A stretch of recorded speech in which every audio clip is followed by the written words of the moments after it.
The floor to His Excellency Robert Dusse, Minister of Foreign Affairs, Regional Integration, and Togolese abroad. Protocol, escort His Excellency.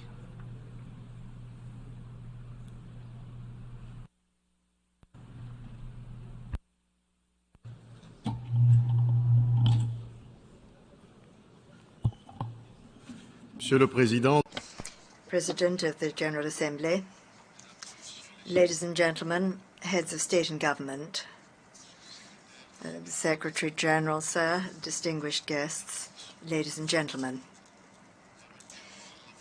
May I commence on this 78th session of the General Institution of our institution, our shared institution, on behalf of my country, Togo, and His Excellency, President Faure Sosé-Nguesingbe, may I express my warmest congratulations to Monsieur Dennis Francis from Trinity and Tobago on his election and skill in conducting this session. And also go to not only to his predecessor, Mr. Shaba Kurosi, who chaired our work last year, but also and above all to Mr. Secretary General Antonio Guterres, who is doing the best he can to restore the image of the United Nations of a wounded institution despite the procrastination and complexity of the path of the reform. Je voudrais aussi I wish also to express the condolences and support of the President of the Republic of Togo, Faure Sosé-Nguesingbe, and the people of Togo, to the peoples and governments of the brother Kingdom of Morocco and Libya after the earthquake and floods in their respective countries. Mr. President, ladies and gentlemen, as we come together in this forum, we have to say that our world is overcast by shadows. It is very sick, and this demands that we shoulder a responsibility worthy of the level of the United Nations. Of that challenges. This is a question that we cannot lose sight of it. Our ambition as the United Nations is truly to improve the state of the world in the order to grant our people and our different countries more opportunity, safety, security, and insurance. Our world is increasingly less secure. Trust and solidarity between nations are almost at half-mast, and we have the responsibility to work to repair it by rediscovering the meaning of our noblest commitments. The choice and the relevance of the theme which guides the general debate of this 78th session of the General Assembly, namely restoring confidence and reviving global solidarity, accelerating action to achieve the 2030 Agenda and its sustainable development goals in for peace, prosperity, progress, and sustainability for all, conveys clearly and unmistakably the unsustainable, disrupt, and unstable state of the world, but also our determination at a higher level to do this in better. The emergence of new sources of tension in the world must concern us. Monsieur le Président, Mr. President, ladies and gentlemen, I come from Togo, from a country and a continent which are sorely tried today, the continent of Africa, our Africa, the Africa of freedom the Africa of our fathers, the Africa of our mothers. Oh, Africa, you are wounded and bruised. Our continent of Africa is facing many vulnerabilities. Vulnerability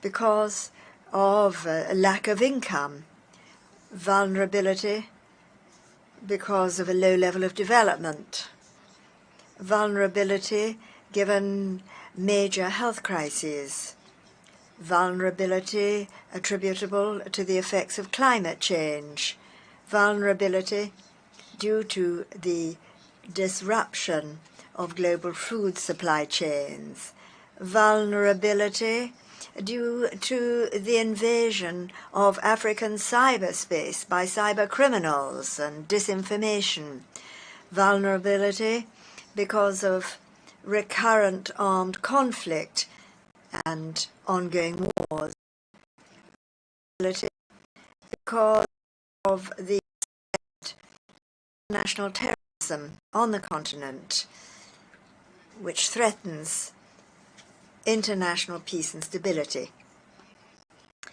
Terrorism has developed disturbingly on our continent in recent years in the Sahel, in the Horn of Africa, in southern Africa. And Africa runs the risk of becoming a sanctuary for international terrorism and of being the weakest link in the world security system. Our states on the coast of the Gulf of Guinea were long spared terrorism, but we have started to be deeply affected by it. Thus, in order to respond effectively to the threat of terrorism, Togo has adopted innovative and multi-sectoral measures in its strategic document, Combating Violent Extremism, adopted on the 5th of July 2022. This strategy enables us to marry security approaches and development by bringing together operational and legal measures as well as more flexible and endogenous ones.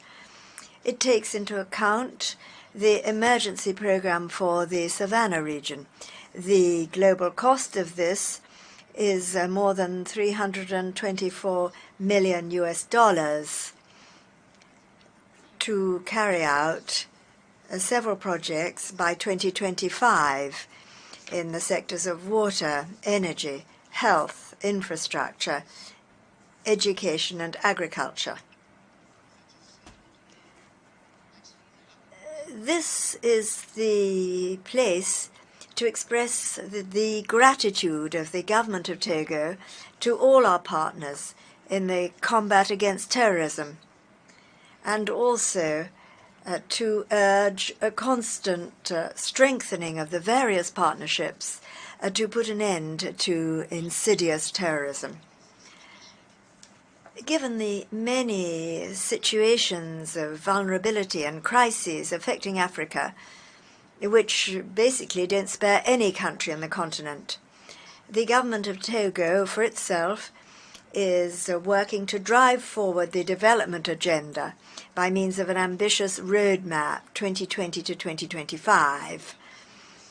Togo has carried out a series of priority projects for the economic, social, and structural benefit of our peoples. Health, by means of universal health coverage, food sovereignty, socioeconomic inclusion, and decent work, that all may flourish and share prosperity. These are the priority planks of the government's action. Mr. President, ladies and gentlemen, the government's endeavours to ensure that Togo is a country open to the world are continuing. We dearly wish to enhance economic, social, and democratic stability in order to attract investors and ensure that Togo is a desired destination for them. The many actions that we are carrying out are linked to the African and UN commitments of the 2030 and 2063 agendas, and are part and parcel of our common striving for sustainable development, which is shared by all UN members. In this program, we have given priority to the protection and conservation of the environment. We wish to act to ensure that Togo's determination to join in the international effort to combat climate change becomes real. Thus, in order to manage and protect in a lasting way marine and coastal ecosystems, the government has aimed, on the one hand, at the management and sustainable protection of marine and coastal ecosystems, the regulation of fisheries, the regulation of vulnerability of both people and assets when it comes to extreme climate events, and also we are combating illegal, unreported and unregulated fishing and promoting the blue economy. Regarding the sustainable protection of the marine and coastal environment, Togo has instituted a regional program for the integrated management of the coastline and to combat coastal erosion. Togo wishes to ensure the protection of 90% of its coastlines by 2025. Then, within the framework of preserving and restoring ecosystems and combating desertification, Togo launched a significant national program of reforestation of 1 billion trees by 2030. We have prohibited the import, marketing and use of glyphosate and all products containing it. And we are also promoting the use of biopesticides and biofertilizers in our country. When it comes to renewable energy, strategic and diversified partnerships have been forged to provide reliable, modern services at as low a cost as possible for rural areas. Thus, the Fund for Access to Electricity, called Fontinga, was created in order to ensure that Togo can, by 2030, ensure universal access to reliable, sustainable, modern, and affordable energy services.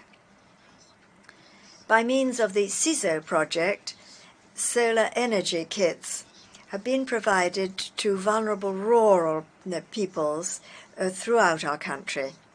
And the government is also untiringly aiming at the installation of photovoltaic and solar power stations, thus increasing the share of renewable energy in Togo's energy management policy.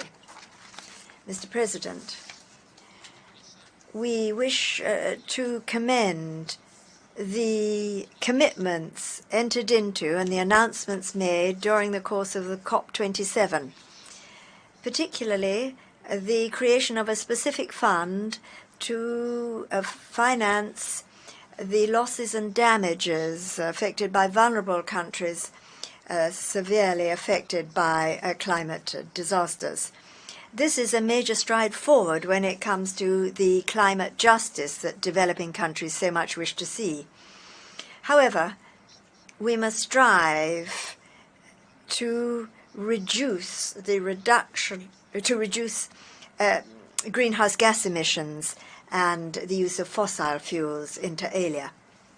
Here, we wish to express our hope that the COP28, scheduled for Dubai in November this year, will enable us to note significant progress in the implementation of the commitments that we have taken upon ourselves. The Climate Summit on the 20th of September 2023 has come at an appropriate time to demonstrate the existence of a real will to speed up the implementation of a just transition towards an equitable world that is more resilient to climate change. Mr. President, ladies and gentlemen, with our continent facing a plethora of challenges marked by the expansion of international terrorism and the emergence of new areas of tension, Africa is seeking its own path, and Togo supports efforts to achieve peace in Africa. Terrorism and instability in Africa are a problem of international security, and they must be treated as such by the United Nations. Our region of West Africa, where several states are in transition against a volatile security backdrop, must be supported with active solidarity. We must invest more in peace than we invest in war. If the protagonists of the various conflicts throughout the world were to heed us, I wish to say to them that war is a denial of human dignity. Immanuel Kant, the great philosopher of the Enlightenment, said, "If those who make war could send their own children to the front, there would never be war." Togo is a country of peace, and Togo is against war, regardless of the reasons for it. Since our independence on the 27th of April 1960, Togo has never waged war on its neighbours. Togo has never attacked its neighbours or any country. Togo has never been a rear base for any attack against a brother country. Togo is a country of peace. Peace is in the DNA of the people of Togo. Togo has always been a country of mediation, of fostering dialogue, negotiation, and understanding amongst peoples and governments.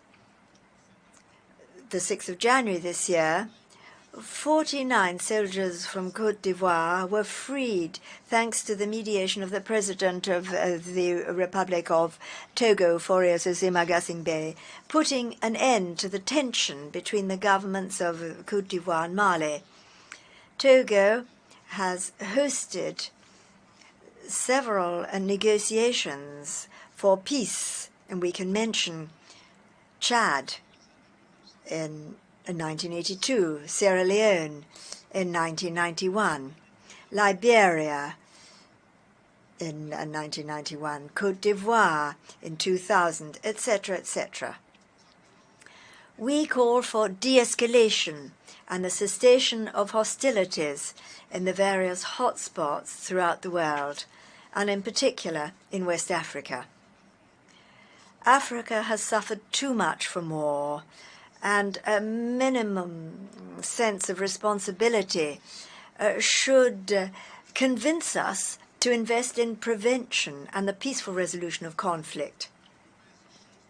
The bad thing about war, said Immanuel Kant, is that it creates more wickedness than it destroys. External interference causes conflict and crisis in Africa. It complicates the search for solutions to our crises and undermines initiatives for African solutions to African crises. External interference is no longer welcome in an Africa which is aware of its responsibilities, its problems of peace, security, and development. Africa no longer wishes foreign interference. Africa wishes to be true to itself and master of its destiny. Mr. President, ladies and gentlemen, for several months in the African continent, Sudan, a brother country, has been affected by an armed conflict which causes much concern. Aware of the importance of peace and security for sustainable and inclusive development, Togo has made this one of the main planks of its development policy.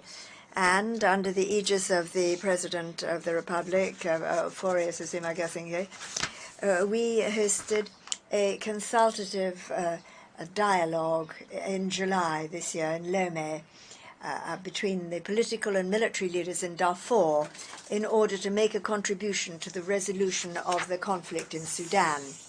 These conflicts made it possible to reach a compromise to put an end to violence and establish a humanitarian corridor.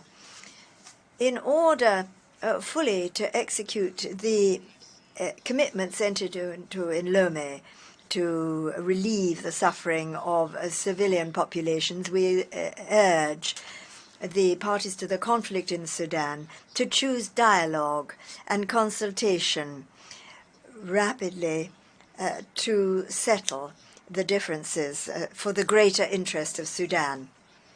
We harbour the hope that Togo's efforts, which supports other initiatives, will contribute to put an end to this conflict, which strangely does not attract the attention of the international community as much as it should. Recent times have also been marked in West Africa and in the Sahel by the unconstitutional establishment of traditional regimes, raising questions and requiring us to rethink our systems of governance. Will be examined at Lomé Peace and Security Forum, which first edition is scheduled for 21st and 22nd October 2023, under the theme of strengthening transition to democratic governance in Africa. The aim is to examine how to develop strategies to meet the challenges of political transition in a coordinated, relevant, and effective manner. Faced with the political and security crises that are transforming Africa, it's even more necessary to adopt a posture of adaptation. Thus, Togo and several other countries decided in Lomé in May 2023 to create the African Political Alliance, which is intended to be a framework for consultation, political dialogue, and joint action based on historical ties of fraternity and the principles of the sovereign equality of states, independence, and unity of action. Pour ce qui est de la réforme. Regarding the reform of the United Nations Security Council, we do not wish to return to this. As we have already said, Africa can no longer be marginalized from the body whose task it is to ensure international peace and security. The Security Council can no longer remain a mere group of the victors and their allies of the Second World War. Nothing can justify maintaining the status quo. The ideologies and institutional structure of the post-war world are now obsolete. The status quo can no longer continue. Mr. President, ladies and gentlemen, we have arrived at a new era in the relations of Africa and the global south with the world. And in this new state of affairs, Africa no longer wants to remain overshadowed by any major power. The times when other bodies claimed that they could speak on behalf of an Africa that they did not heed at all here in the United Nations and on the international scene, that time has passed. The partners of Africa, be they new or old, who are still hesitant in accepting the new course taken by Africa in our development, have to change their attitude and their approach to an Africa which has radically changed. In recent decades, our world has undergone major silent revolutions, the significance of which lies in the renewal that is brought about in international relations throughout history. The reality of the world is that there are no longer monopolistic centers of gravity. The center of the world is now here, not elsewhere at all. Nobody is at the center of the world. What is clear, and what we wish to recall here, is that Africa now perceives its relations with the great powers in relation to its own interests. At this same platform, I told you that Africa no longer wants to align itself with the great powers, whatever they may be. The role assigned to Africa in this 21st century is evocative of the image that certain power of our continent still have, their zone of influence. We must be concerned about the place that Africa occupies on the world stage. Today, Africa does not occupy the place it should hold on the international scene. The great power want to reduce Africa to a purely instrumental entity in the service of their causes, and absolutely do not want the continent to be able to play an important role. The fractures of the colonial area between a so-called French-speaking, Spanish-speaking, Portuguese-speaking, Arabic-speaking, and English-speaking speaking Africa have diminished as have the post-Cold War ideology that dominated the entire second part of the 20th century. Today, Africa wants to be itself, and we say today, as we said the last year, we prefer Africanophony. Africa accepts more equality, respect, equity, and justice in this relation and partnership with the rest of the world, with the major power, whatever they may be. Today, Africans want to be true partners. Africa certainly does not have the same megaphones as the great power of the world, but the of Africa to have Africa as a partner on major international issues. La question de la réforme. The question of the reform of the global multilateral architecture is of great concern for Africa and will be at the heart of the 9th Pan-African Conference of 2024, scheduled in Lomé. For those who do not know, the time has come of an African awakening, and this in accordance with the noble objectives of the fathers of African independence. Africa and Africans demand and will make their voices heard in a sovereign, free and independent fashion on the international scene. President, ladies and gentlemen, Africa knows what it wants. The African people and those of the global south are frustrated because they feel that they're insulted, dehumanized, and sometimes they ask, who are you to flout our humanity in this way? Who are you to despise us in this fashion? Who are you to humiliate us like this? Our common organization, the African Union, is working to make heard the hope and voice of an Africa which is sovereign, which wishes to be sovereign, free and independent on the international stage.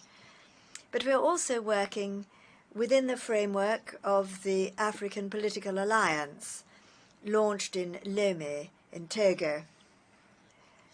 Rivalries amongst the great powers must not instantly become African rivalries.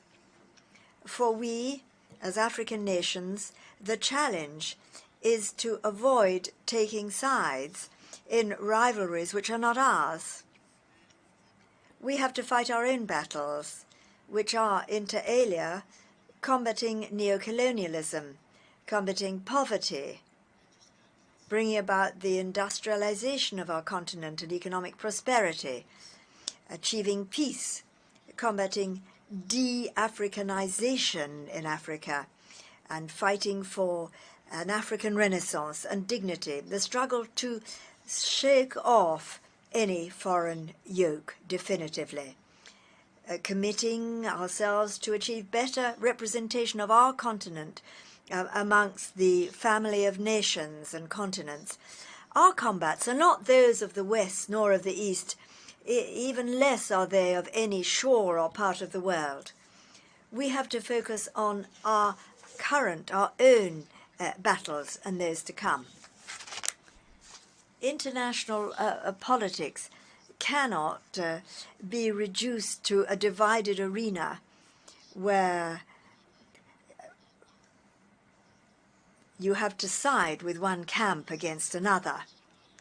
We want a reformed international system based on values and principles, respecting everybody, respecting the rights of peoples to adopt their own positions freely as suits them on the international stage. The right of peoples to decide for themselves implies that each state has a right to behave as it wishes on the international stage, respecting its international engagements. Looking at the major transnational challenges of our century, such as climate change and combating international terrorism, our views may meet those of others, but they must remain our own views, decided upon in accordance with our own agendas.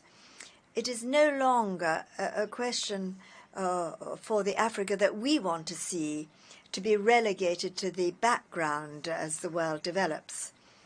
The Africa of which I speak is no longer ready to accept the propensity of certain countries to make their geostrategical concerns African concerns. Mr. President, ladies and gentlemen,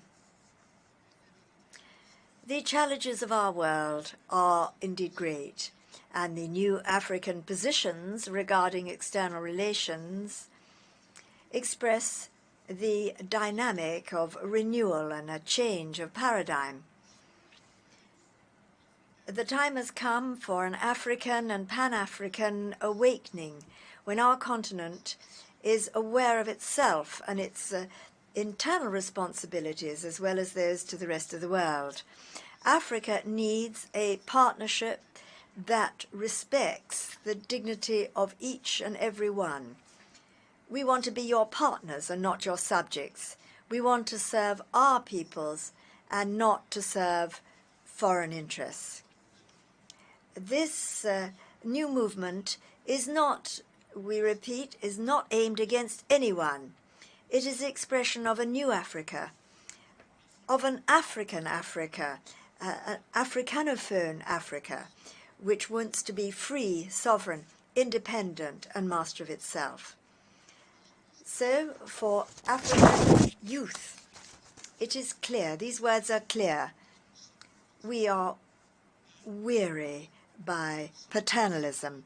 We are weary of your scorn of our public opinions, your scorn of our people and our leaders. We are weary of your condescendence. We are weary of your arrogance. We are weary. We're weary. We're weary. Thank you.